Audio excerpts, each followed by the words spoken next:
Assalamualaikum warahmatullahi wabarakatuh. Saya Husnul Khotimah dari kelas 11 Miana. Pada kesempatan kali ini, saya akan menjelaskan tentang tata cara pengurusan jenazah. Seperti yang kita ketahui, kematian adalah kepastian. Setiap yang hidup dipastikan akan mati. Islam menghormati manusia sejak masih hidup hingga kematiannya. Penghormatan itu diaplikasikan menjadi kewajiban bagi kaum muslim untuk melakukan perawatan jenazah. Meskipun sudah menjadi keharusan, tak semua orang mampu melakukan perawatan jenazah dengan baik dan sesuai dengan tuntunan Rasulullah SAW. Adapun pengertian jenazah adalah mayat atau jasad manusia yang sudah tidak bernyawa. Mayat manusia terbagi menjadi dua, yaitu mayat laki-laki dan mayat perempuan. Ada 4 tahapan pengurusan jenazah, yaitu yang pertama, memandikan jenazah, yang kedua, mengafani jenazah, yang ketiga, melayati jenazah, yang keempat, mengubur jenazah. Pada kesempatan kali ini, saya akan menjelaskan tentang tata cara memandikan jenazah. Memandikan jenazah hukumnya adalah fardu kifayah. Tujuannya sendiri ialah untuk menyucikan jenazah dari najis dan kotoran yang menempel dengan air minimal 3 siraman. Jika tidak ada air, jenazah boleh ditayamumkan sebagai penggantinya. Selain itu, memandikan jenazah hendaknya dilakukan oleh mahram jenazah. Syarat-syarat jenazah yang dimandikan antara lain: 1. Jenazah beragama Islam. 2. Didapati tubuhnya walaupun sedikit. 3. Bukan bayi yang lahir secara prematur atau belum sempurna bentuknya. 4. Tidak mati secara syahid atau mati membela agama Islam. Syarat tempat memandikan dan yang memandikan.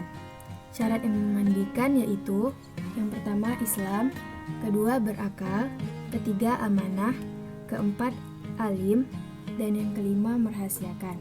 Sedangkan syarat tempat memandikan ialah: yang pertama, suci dan bersih, tidak di WC ataupun kamar mandi. Yang kedua, tertutup atap dan dindingnya. Yang ketiga, tidak terdapat patung dan gambar makhluk bernyawa. Adapun hal-hal yang harus diperhatikan saat memandikan jenazah yaitu: yang pertama, tempat mandi. Tempat mandi haruslah tertutup agar aurat jenazah tidak terlihat oleh selain mahramnya. Yang kedua, ember, gayung, dan air. Yang ketiga, kapas. Yang keempat, kapur barus atau tampar. Yang kelima, daun bidara. Yang keenam, sarung tangan karet 7-8 buah untuk yang memandikan. Yang ketujuh, kain penutup mayat 5-6 lembar. Yang kedelapan, handuk. Yang kesembilan, sabun, sampo, dan cotton bud. Yang kesepuluh, gunting. Yang kesebelas, minyak wangi. 12, masker. 13, tempat sampah. Dan yang terakhir adalah kain kafan yang sudah diukur sesuai dengan ukuran jenazah. Seperti yang dapat kita lihat pada gambar, ini merupakan hadis yang diriwayatkan oleh muttafaqun alaih. Hadis tersebut menjelaskan tentang proses memandikan jenazah Fatimah binti Rasulullah SAW yang kemudian dijadikan dasar hukum cara memandikan jenazah. Adapun langkah-langkah memandikan jenazah adalah sebagai berikut. Yang pertama, meletakkan jenazah dengan kepala agak tinggi di tempat yang disediakan. Yang kedua, memakai sarung tangan sebelum memandikan. Yang ketiga, ambil kain penutup dari jenazah dan ganti dengan kain basah agar auratnya tidak terlihat. Yang keempat, bersihkan gigi, lubang hidung, lubang telinga, celah ketiak, celah jari dan tangan, serta rambutnya. Yang kelima, angkat kepala jenazah sampai setengah duduk, kemudian tekan dan urut perutnya agar kotoran keluar semua. Yang keenam, siram seluruh tubuh jenazah diikuti dengan membaca niat dan memandikan jenazah sampai kotoran yang keluar dari perut tidak ada yang menempel pada tubuh. Yang ketujuh, bersihkan kubul atau kemaluan depan dan dubur atau kemaluan belakang jenazah dari kotoran dan pastikan tidak ada yang menempel.